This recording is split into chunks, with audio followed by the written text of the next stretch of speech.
তো good morning guys, দেখতে পাচ্ছি তোমাদের সামনে একটা পার্সেল নিয়ে এসেছি। তো পার্সেলের মধ্যে কী আছে তোমরা অবশ্যই দেখতেই পাবে, কিছুক্ষণ অপেক্ষা করো, ঠিক আছে। তো এটাকে আনবক্সিং করো ফটাফট, চলো তোমরা দেখতে থাকো ভিডিওটা লাস্ট অবধি। তো দেখতে পাচ্ছ আফটার আনবক্সিংয়ের পরে তোমাদের সামনে চলে এসেছে, দেখো দুটো এখানে কেট আছে দেখতে পাচ্ছ, ওয়ান আর একটা আমি বের করব টু। তো আশা করি যারা রাইডার তারা তোমরা জানবে এটা কি কাজে লাগে না লাগে। তো তাও যারা জানো না তাদেরকে আমি একটু শর্টকাট একটু বলে দিই। এটা যে টায়ার পাংচার কিট, ঠিক আছে। তো মাঝ রাস্তায় চলার পথে তোমাদের কিছু হলো গাড়ির ক্ষেত্রে, সেক্ষেত্রে তুমি এটা মানে ইস্তেমাল করতে পারবে।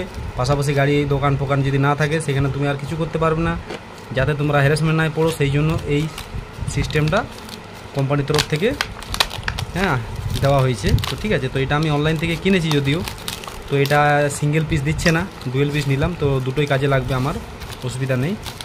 চলো এটাকে খুলবো, খুলে তোমাদেরকে দেখাবো এর মধ্যে ফুল অ্যাক্সেসরিজ কী কী আছে, মানে টায়ার পাংচার কিটের মধ্যে কী কী থাকলে তবে তুমি টায়ার মানে এমার্জেন্সির ক্ষেত্রে রিপেয়ার করতে পারবে, ঠিক আছে। তো সেটাই দেখাবো।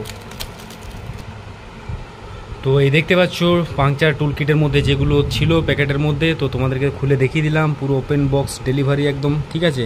তো দেখতে পাচ্ছ এখানে গ্লু মানে আঠা টাইপের আছে, ঠিক আছে। আর এখানে আছে এটা ছুরি আছে, আর এটা তার মধ্যে একটা পাংচার কিটের মধ্যে একটা টুলস, আর এই একটা সেকেন্ড টুলস, ঠিক আছে। তো দুটো দু রকমের। আর এখানে দেখতে পাচ্ছ এটা আছে পাংচারটাকে আটকানোর জন্য যে আঠাটা সেটা, ঠিক আছে। তো দু কালার আছে, একটা আছে ব্রাউন, একটা হচ্ছে ব্ল্যাক, দেখতে পাচ্ছ এই দুটোই আছে। এটা শেষ হয়ে গেলে এটা আবার আলাদা করে কিনতে পাওয়া যায়, তখন এই টুলসগুলো কিনতে মানে লাগবে না। আর এখানে দেখতে পাচ্ছ এটা তুমি কাটিং মাটিংয়ের ক্ষেত্রে ইউজ করতে পারো, কিংবা কোনো কাটিংয়ের না বলবো না, কাটিংয়ের ক্ষেত্রে ছুরি আছে। তো এখানে কোনো কিছু পেরেক ফেরেক ইনপুট হয়ে গেল টায়ারে, ঠিক আছে, সেক্ষেত্রে তুমি এটাকে টেনে বের করার জন্য এই দেওয়া হয়েছে, ঠিক আছে। দেখতে পাচ্ছ, এটা আর খুললাম না। আর এখানে কিছু একটা দিয়েছে বেলুন টাইপের, তো এটা কি কাজে লাগে আমি এই মুহূর্তে বুঝতে পারছি না। তো পরে জেনে থাকলে কিংবা তোমাদের জানার ইচ্ছে থাকলে কমেন্ট করবো, আমি পরে বলে দেবো, ঠিক আছে। তো দুটো কিট এসেছিলো, একটা এটা আমি খুলছি না, এইটা খুলছি, ঠিক আছে। তো দাম তেমন কিছু না, যে কেউ এটা কিনে রাখতে পারো ব্যাগের মধ্যে, কেন এটা জার্নি করতে করতে হঠাৎ মাঝপথে কিছু হয়ে গেলে কোনো সমস্যায় যাতে পড়তে নাই, সেই জন্য এই ব্যবস্থা, ঠিক আছে। তো প্রথমে কি করতে হবে তোমরা তো জানোই, তাও আমি বলে দিই এটা শর্টকাটে। যেখানে পাংচার হয়েছে সেখানে জল দিয়ে টেস্ট করলে পাংচারটাকে ইন্ডিকেট পেয়ে গেলে কোথায় পাংচারটা হয়েছে, এখানে আঠা লাগিয়ে এটাকে আপ ডাউন করে মানে ওই হোলটাকে আমি ক্লিয়ার করে দিলাম, ঠিক আছে। ইনকেস যদি পেরেক ফেরেক ঢুকে থাকে তাহলে সেক্ষেত্রে পেরেক বের করার কাজে এইটাকে লাগাবো। পেরেক বের করে এইটার মধ্যে আঠা করে ওই হোলটাকে আমি ক্লিয়ার করে দেবো, ওর মধ্যে যাতে কোনো কিছু বাধা না থাকে সেই জন্য। সেকেন্ড হচ্ছে এখান থেকে একটা গ্লু এই আঠা পাইপটাকে বের করে দেবো, বের করে এর মধ্যে পুশ করব, পুশ করে এইটাকে টায়ারের ভেতরে যেহেতু পুশ ছিল এটাকে আউট করে বের করব, তারপরে এটাকে ভেতরে পুশ করে দেবো, ঠিক আছে। তো হয়ে গেল কাজ, দিয়ে টেনে বের করলেই কেটে যাবে। যদি কেউ ভয় করে যে টানতে পারছে এটা স্লিপ খেয়ে বেরিয়ে আসে, সেই ভয়ে তোমরা এই ছুরি দিয়ে এটাকে কেটে দিয়ে মানে এই টুলসটাকে বের করে আনতে পারবে টায়ার থেকে, ঠিক আছে। তো বেশ হয়ে গেলো এইটুকু কাজ। আর বাকি ওটা টায়ারের ঘর্ষণ করতে করতে ওটা অটোমেটিক অ্যাবজর্ব হয়ে যাবে, পরে সেটা তোমরা দেখতে পাবে না, ঠিক আছে। তো এই হচ্ছে ভিডিও, ছোটোখাটো ভিডিও। তো তোমাদের কেমন লাগলো অবশ্যই কমেন্ট করবে, ভালো লাগলে শেয়ার করবে, লাইক কমেন্ট সাবস্ক্রাইব করবে, ঠিক আছে। তো যে পার্সেলটা এসছে এটা হচ্ছে অ্যামাজন থেকে। তো এখানে ফটাফট আমি ওপেন করে দেবো, ঠিক আছে। আর ওপেন করে তোমাদেরকে দেখাবো এটার কি কেমন দেখতে লাগছে। আর আমি ট্রায়ালটা যখন দেবো তখনও একটা তোমাদেরকে ফুটেজ দেওয়ার চেষ্টা করবো, ঠিক আছে। তো ফিটিং কেমন এসছে, কোয়ালিটি কীরকম সেটা অবশ্যই জানতে পারবে। চলো এটাকে আনবক্সিং করি। তো গাইজ দেখতে পাচ্ছ তোমাদেরকে ডেলিভারি মানে ওপেন করে দিয়েছি, যে প্রোডাক্টটা যে রেনকোটটা অর্ডার দিয়েছিলাম সেটা দেখতে পাচ্ছ। এটা পরে না দেখলে তোমরা বুঝতে পারবে না। তো কোয়ালিটি একদম অসাম, খুব ভারী, একদম মোটা, কাপড়টা খুব মোটা আছে, ঠিক আছে। তো কেমন কমফোর্টেবল ফিটিংস হবে সেটাই হচ্ছে ব্যাপার, বাকি সব ঠিকঠাক আছে। এই ক্লাস এখানে দেখতে পাচ্ছ একদম মানে এখানে নেই, মানে বোতাম নেই, এখানে চিট সিস্টেম, ঠিক আছে। পকেটটা একদম সেই ডিজাইনে করা আছে, এখানে চেন আছে, জিপ আছে, আর এখানে 1 2 3 4 5টা চিট এটা, ঠিক আছে। ক্যাপ আছে, একটা ব্যাগ দিয়েছে, ব্যাগটা তোমাদেরকে দেখাবো। এই হচ্ছে ব্যাগ, বাহ। আর কালারটাও ঠিক আছে মোটামুটি। গ্রিনটা আমি খুঁজছিলাম, গ্রিনটা আমি পাইনি, সেই জন্য রেডটা বাধ্যভাবে অর্ডার করতে হলো না, গ্রিন হলে আমার গাড়ির সাথে ম্যাচিং হতো, ঠিক আছে। তো চলো এটাকে আমি ট্রায়াল দেবো, রেনকোট পরে এখন রাইড। দেখতে পাচ্ছ যে রেনকোটটা আমি অর্ডার দিয়েছিলাম সেই রেনকোটটা আমি পরেছি। তো কেমন লাগছে দেখতে তোমরা অবশ্যই আমাকে কমেন্ট করবে। আগের বার আমি ভিজে ভিজে রাইড করেছিলাম, তখন বলছি আর না ভাই, ঠান্ডা লাগে, কষ্ট হয়, আর কিছু না। তো রেনকোট অর্ডার দিয়েছি মোটামুটি ভালোই, দাম যেমন মোটামুটি কোয়ালিটিও এক নাম্বার, ঠিক আছে। তো দেখতে পাচ্ছ ফিটিংস একদম অসাম। এটা আমার এক্সেল সাইজ, এল সাইজটা হতো, কিন্তু যেহেতু কোনো কিছু ছোটো ব্যাগ আমি ভেতরে আমি নিতে পারবো, সেই জন্য আমি এক্সেলটা অর্ডার দিচ্ছি, ঠিক আছে। তো চলো ফটাফট বেরিয়ে পড়ি। আর দিকে আমার বাইকটা ওয়ার্ম আপ হচ্ছে, দেখতে পাচ্ছ একদম। আর বাইরে বৃষ্টি হয়েছিল, এখন বৃষ্টি হওয়ার চান্স আছে কি না জানি না, কিন্তু আমি আমার রেনকোট নিয়ে নিয়েছি, ঠিক আছে। চলো ফটাফট বেরিয়ে পড়ি, দেখা হচ্ছে পুরো সেটাতে।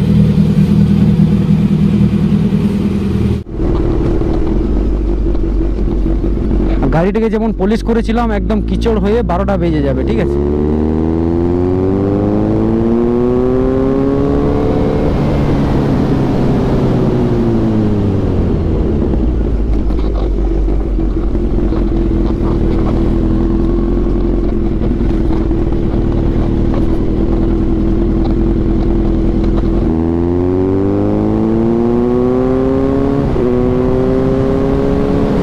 যতক্ষণ না আমি মানে ড্রাই রোড পাচ্ছি ততক্ষণ অবধি আমি রেন মোডেই চালাবো।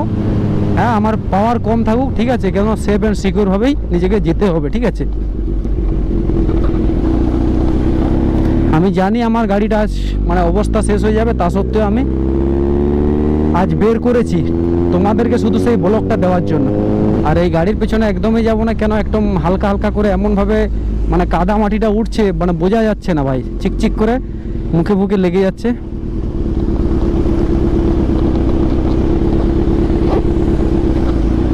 অন্যদিন আমার টায়ার মানে হাওয়াটা কম থাকে, ঠিক আছে, কিন্তু আজ দেখছি পুরো মানে পারফেক্ট আছে ভাই। কেন রোদ হলে মনে হয় কমে যায়, আর না হলে আমার নর্মালি থাকে।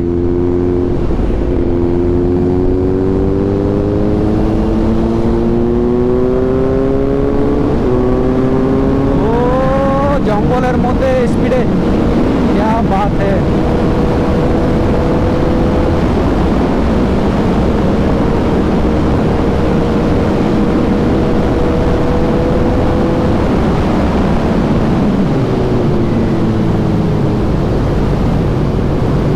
আরে দেখতে পাচ্ছ একদম কিচড়, বাবা রে বাবা, দূর থেকে এমন মনে হচ্ছে পা রাখাই যাবে না, এমন ভাবে স্লিপ হয়ে আছে, ঠিক আছে।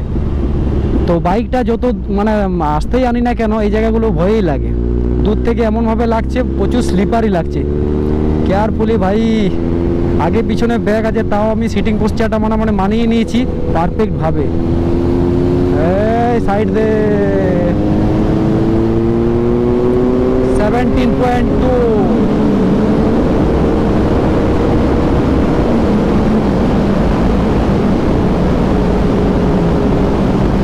আর এখানে রোড কেটে দিয়েছে ভাই, এটা আগের বারে এসেছিলাম এখানে এরকম ছিল না, আজ করে দিয়েছে। তো ঠিক আছে, আমি আশা করবো তাড়াতাড়ি এখানে কমপ্লিট হয়ে যাক, ভু ভাঁ করে একদম পেরিয়ে চলে যাব। মানে লাদাখ রাইডের মতো হয়ে গেছে, ওয়াটার ক্রসিং। তো গাড়ি কাদা হওয়ার ভয় করবো না, কেন কি অলরেডি গোটা রাস্তায় কিচড় হয়ে আছে, ঠিক আছে, সেই জন্য। রোড ফাঁকা, বৃষ্টির জন্য অলরেডি ফাঁকা হয়েছে, নাহলে এত ফাঁকা থাকে না। যে রোড মোটামুটি যানবাহন মানুষজনের ভিড় থাকতো।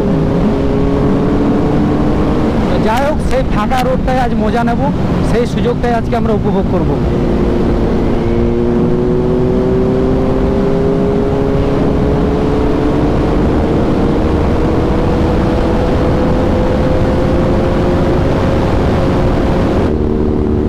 সবাই বাইরের থেকে দেখছে, বাবা কি আসছে কি না।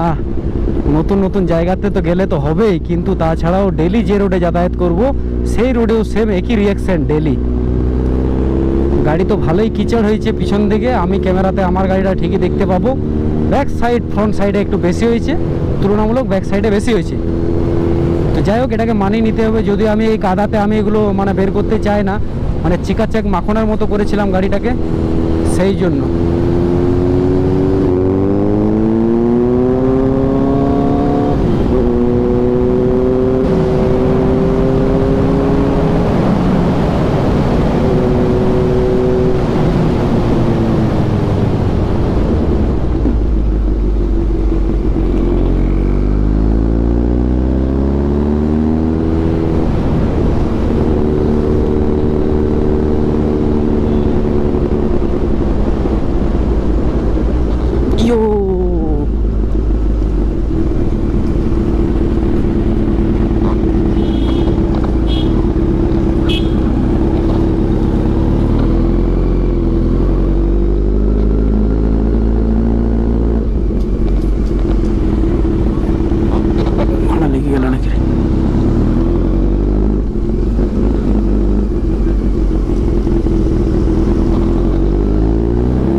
পাচ্ছ নিউ রোড, এই রোডে তোমাদেরকে আমি রাইড করাইনি এই রোডে, ঠিক আছে। এই হচ্ছে কোতপুরা, জায়গাটা হচ্ছে কোতপুরা। এই রোডে অনেকে জার্নি করেছো, খুব ভালো। আমি কিন্তু এই রোডে ফার্স্ট এই সুপার বাইক নিয়ে।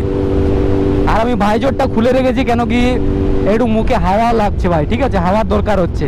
মুখটা অনেক ঘেমে গেছে, যেহেতু রেনকোটটা অলরেডি আমার গায়ে আছে, প্লাস ভাইজোর নামানো থাকলে বডিটা গরম হয়ে যাচ্ছে, সেই জন্য আমি একটু হাওয়াটা লাগাচ্ছি হেলমেট খুলে। আশা করি ভালোই শোনাচ্ছে তোমাদেরকে, মানে আমার ভয়েসটা।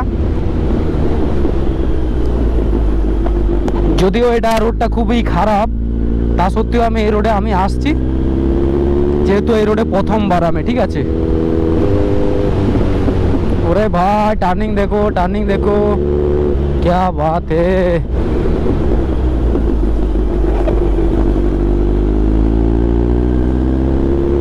জঙ্গলই জঙ্গল, আর জঙ্গলের মাঝে গ্রাম, বাপরে।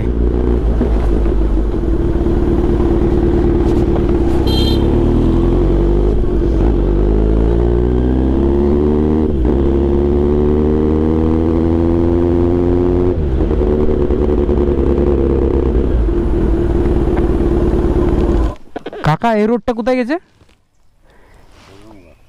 ও কাকড়া যোগ তো, ঠিক আছে কাকা, ঠিক আছে। আমার ডিসপ্লেতে একটু ক্যাচ ক্যাচ আওয়াজ করছে, কেন বালি ফালির জন্য হয়তো, কেন অনেক বালি কাদাতে রগড়ে দিয়েছি।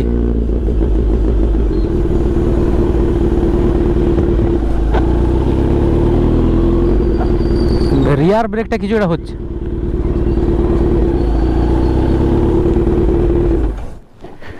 তো মানা যাবে না।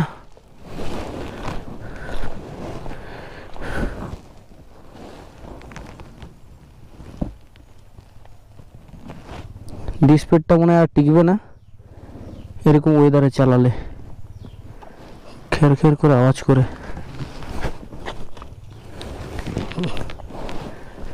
কাদায় প্রচুর রগড়ানো হয়ে গেছে।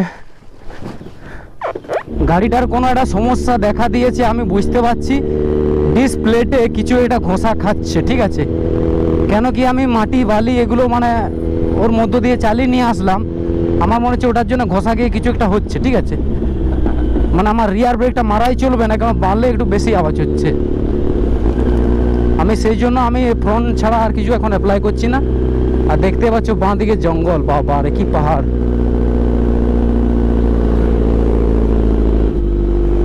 আর দূর দিকে জঙ্গল দেখো ভাই, পাহাড়, বাপরে। ফ্রন্ট ব্রেকে আমার এখন ভরসা। দেখতে পাচ্ছ কত সামনে আমার পাহাড়, বাবারে। বাঁ দিকে আমি ওভারটেক করে চলে এলাম। রোড অনেকটা জিগজ্যাগ, ঠিক আছে, আমি তার মধ্যে আমি নিয়ে যাচ্ছি। এই সমস্যাটা আগে ছিল না, এই বর্ষায় রাইড করার পরে এইটার আওয়াজ। কেন কি এখানে নোংরা ধুলো বালি ঢুকে গেছে, এই জন্য, ঠিক আছে। মাটি কাদা দিয়ে ঘষা খাচ্ছে, ওই একটা কারণ। 2 নম্বর কারণ হতে পারে, 2 নম্বর কারণ হতে পারে ব্রেক প্যাডটা, মানে ব্রেক শুটা ক্ষয়ে গেছে। এটা ওয়াশিং করার পরে বোঝা যাবে কন্ডিশনটা কি আছে। যদি ব্রেক শু হয়ে গেছে তাহলে আলাদা ব্যাপার, আর যদি মাটি মাটি ঘষানোর কারণে হচ্ছে তাহলে সেটা আলাদা ব্যাপার, দেখাতে হবে। আর এইখানে শুধু দেখো পাহাড়, দূরের দিকে দেখো এই সামনে পাহাড়। বাম সাইডে দেখা যাবে না, কেন ঝোপে আটকে যাচ্ছে। রাইট সাইডে দেখো ভাই দূরে। আর বর্ষায় রাইড করবো না করে রাইড হয়ে যায়। সামনে আরো তোমাদেরকে পাহাড় দেখাবো। দেখতে পাচ্ছ সামনে ডান দিকে পাহাড়, বাপ রে বাপ। আর আমি 2 পাহাড়ের মাঝে, সামনেও দেখতে পাচ্ছ পাহাড়। পুরো এটা মানে ছোটখাটো লাদাখ রাইড বলতে পারো ভাই। এই সমস্যাটা কি হলো আমাকে এটা ডিটেল জানতে হবে, তারপর আমি রাইড করব নেক্সট রাইড। এইভাবে মানে এইভাবে নেক্সট রাইড করা যাবে না। আমি এটাকে ঠিকঠাক অবজার্ভ করে আমি মেকানিক্যাল এটা আমি দেখবো ফল্ট আছে কিনা। কেন এইভাবে রাইড করা যাবে না, যেহেতু সুপার বাইক, একটুতে কোনো কিছু ডিস্টার্ব হয়ে গেলে প্রচুরই মেহেঙ্গা এমনিতে। আর ওদিকে বাচ্চাগুলো চিল্লাচ্ছে আমার গাড়ির আওয়াজ শুনে।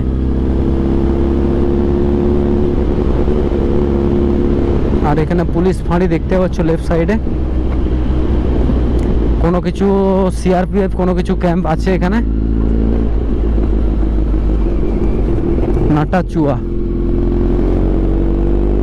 এই রোডটা মোটামুটি ভালো। আমি রাস্তা বুঝতে পারছি না, কিন্তু তার সত্ত্বেও আমি এগিয়ে নিয়ে যাচ্ছি, কোনো ম্যাপ ফ্যাপ দেখছি না। আগে একবার জিজ্ঞেস করেছিলাম, তারপর আর কাউকে জিজ্ঞাসা করিনি। কিছু দূর যাওয়ার পরে আমি বুঝে যাব যে এই রাস্তা কি না। আর এখানে একদম পুরো ফুল লাদাখ রাইড হয়ে যাচ্ছে ভাই।